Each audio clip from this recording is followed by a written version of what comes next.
So if I only get 6 hours and I'm working all those 6 hours into building my business, when do I get time to basically produce content? I get an idea for like, I'm going to make this cool poster, but I don't really get time because either I'm working at my day job or I'm doing freelancing.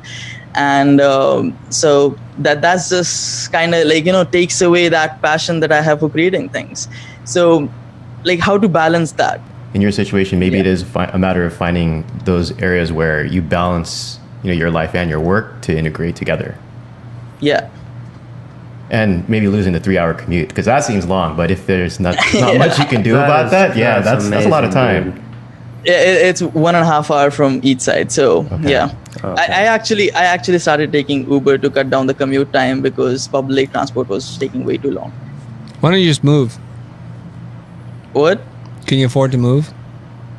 Nah, I can't move because I'm living with my family, and just the gist of just telling them, hey, I want to move closer to the office, it's gonna be like kind of emotional blackmail kind of thing, because it's a cultural thing that if you're living close to your family, you should live with your family, and they're kind of like, that societal thing that comes in. Okay. Hey, whose rules are you following now? Mom. Right. Yeah. How old are you again? I'm 23. Why do you care what mom says? Because she has spent a lot of time nurturing me to this age. Yeah, so it's time to move on. Okay. I don't think my mom will that in a good light though. What's that? I don't think my mom will like take it in a good way. It Again, more why like do you care what mom cares? I mean, you have to get on with your life, don't you?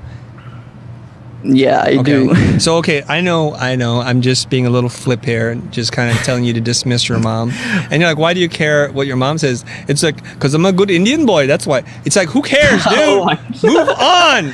Move on. This is where I'm going to get bananas on you guys, okay? I have cousins, and I have hundreds of cousins, it seems like. And they, you know what? Here's the surprising thing. Most of them live within a 10-mile radius of where they were born. I was like, what is keeping you here? Mom, dad, and this obligation. So it reminds me of this story, this parable, where I think a man sells his horse so he can buy his wife a comb, and his wife cuts her hair and sells her hair to buy him a saddle. And so they both meet and like, here's your comb, here's your saddle. What has happened there? They've done each other no good. Trying to anticipate what the other person wants or needs.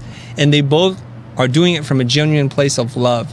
Don't you think your mom would be a lot happier if you got on with your life, if you had the career that you wanted, that maybe at some point in your career, 5-10 years from now, you're actually going to help her with the house payment because you've made a career?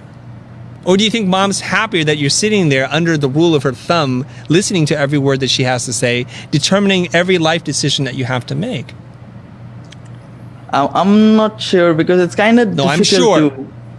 Okay. It's a rhetorical question.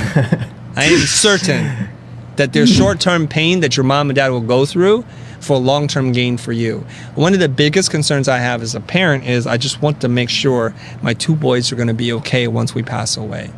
And what I mean okay, like they're self-sufficient, they're independent, they're kind people, they're generous people, and they don't need us anymore. So my whole mission has been to design a life for them that they don't need us anymore. It's really weird. And I find that parents, especially in Asian countries, are overbearing. They want to control every aspect of their kids' lives. And what happens is it produces emasculated men and women who are too concerned about what their parents want and don't have the ability to make decisions for themselves. That to me is a crime. To me, that's the biggest sin. You need to live your life. You need to grow. You need to expand. You need to go out in the wild and kill your wolf. You can't do it under mom's bosom. You just cannot. Okay? Okay. You understand? So yeah, Chris, I do. In the chat, it seems like some people agree with it. Some other people are saying, yeah, there's a lot of cultural context here, and this might be insensitive. I am insensitive. Yeah, what do you? That's fine. Okay, so I'm an insensitive guy because earlier you were watching the show and I was telling you, I care about results. I want to get where I want to get, and the process I will change to get there. Now, let's rewind the tape. I'm going to tell you guys something a little personal right now, okay? My parents weren't completely supportive of me choosing to be a graphic designer. My mom was going to entertain the idea. My dad did not want any part of it. Now, luckily for me, my mom kept my dad at bay. That I never knew that he didn't want me to be a designer until much, much later. And I don't know how that would have impacted me. I'd like to tell you when it mattered. But it probably would have mattered because we all seek the approval of the people we respect and love. But luckily for me, my mom kept my dad at bay, and my dad never was able to articulate that to me. So when I got into Art Center, that was not considered a blessing. That was considered a curse, because going to Art Center is expensive as going to Stanford without the pedigree, without the prestige, without the guarantees of great income and a great life. So I committed to going down this path. What's that weird sound? You guys hear that? It's a motorcycle. Okay.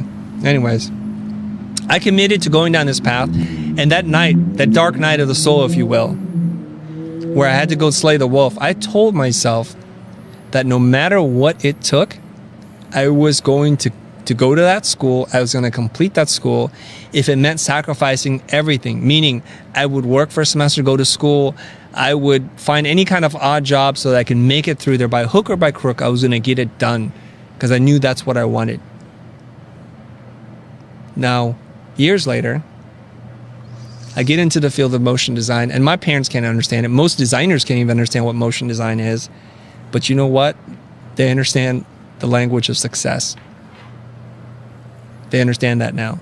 And in our family, I was thinking about this.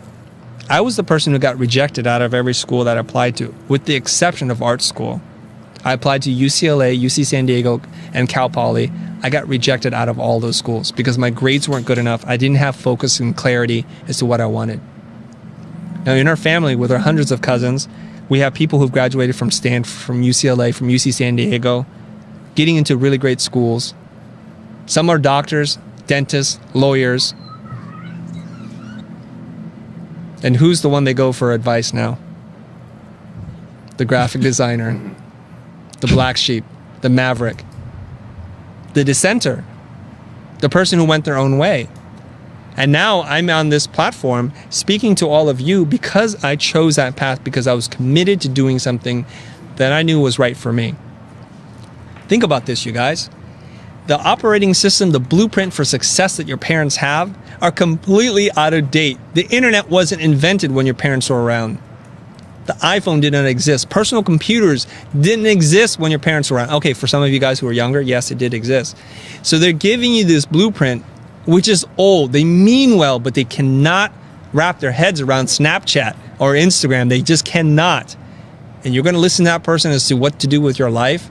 I'm concerned for you already. So yeah, I'm going to be insensitive, because I say insensitive things because that kind of coddling, that belief that they're giving you the information that you need is going to serve you best, is exactly the wrong thing to do. 100%. And I'm passionate about it, so go ahead and throw the firebombs at me, you guys. Go ahead. Nah, I think you're completely right, because that's how I started. I became a designer. Is my parents wanted to be an engineer and or a doctor or something, and I wanted to do this, and I just went out of my way to kind of rebel and get here. And I lived in Bangalore 6 years alone, and that wasn't a problem. The problem really came down to is that they kind of start comparing, hey, that guy does commute for 4 hours or whatever, and I'm like trying to convince them, hey, he doesn't have to achieve all the things that I want to do, and he doesn't want to do all the things that I want to do with my time, and that kind of doesn't get through to them.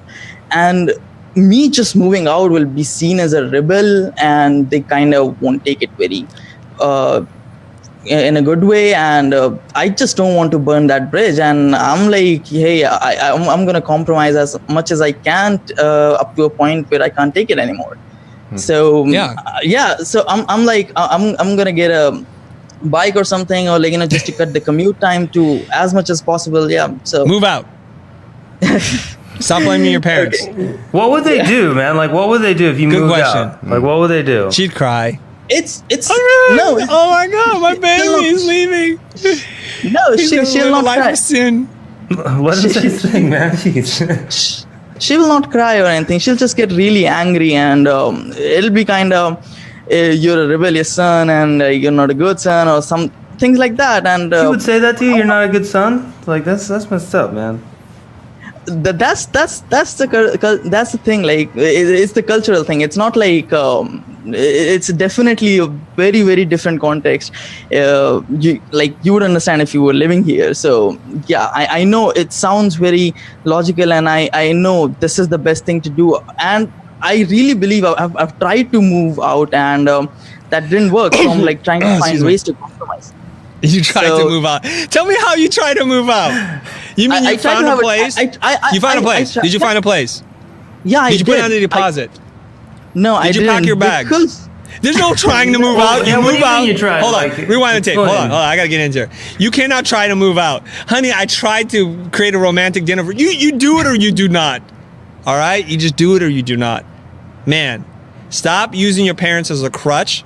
Stop blaming society. Take 100% responsibility for your life, because that's the only way positive things are going to happen for you right now. You have to take responsibility. My parents did not understand. My cousins are like, what are you doing? Why are you doing this stupid thing called art? You're going to be broke. I said, we'll see. We'll see. I might be broke, but I'm going to be happy. And I might go down with a ship, but at least it was my freaking ship. You sail that boat that your parents made for you. That's fine. You live the dreams of your parents. I'm going to live my dream, because my life is short. And if I die tomorrow, at least I know I did it my way. Cue Frank Sinatra song. You have the music. Yeah, but I don't have the Frank Sinatra song, you guys. I started it the day I decided to become a designer. It wasn't like, hey, I'm going to become an engineer because my mom wants me to. Well, then finish the journey you started. I am going through it. And you know what would be funny? I truly believe that you can balance both sides. No balance, no compromise. No. Stop it. You know what would be really funny if your mom opened the door, it's like, Arun, dinner's here. That would be the perfect way to end this show. All right, listen to me. Life, unfortunately, can be filled with compromises, and before you know it, you've lost everything that you stand for. You got to be willing to stand up for something. I want to be a designer, Mom. I love you. I'm going to take care of you. I respect you. I need you in my life. But for right now, I got to focus on my career. Because the worst thing that I can do to honor the way that you raised me is to be a deadbeat, having given up on my dreams. And that's it. This is the brainwashing I'm talking about, Arun. Your Honor, I rest my case. Chris Stowe, evidence A. Watch this video. Somebody asked us questions like, Chris, how do we remember everything you dropped on us? There's this cool thing. It's called video, and you can hit replay, man.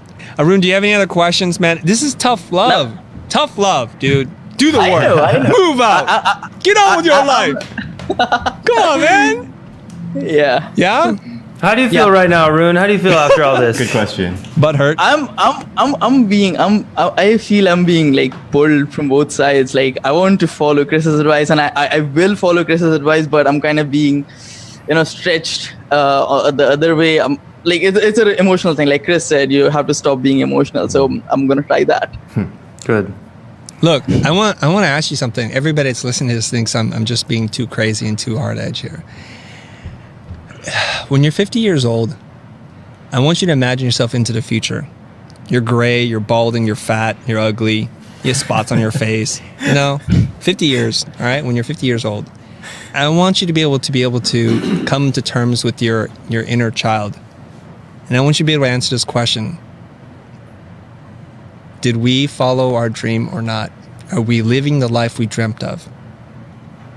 And that should be your greatest disappointment if you can't answer affirmatively, emphatically, hell yeah. We're living that life, man, and you did it.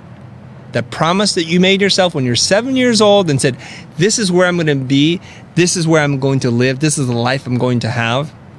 Honor that kid. That's all I can say to that, okay? Because otherwise, there are too many forces conspiring against you for you to be fighting against yourself too.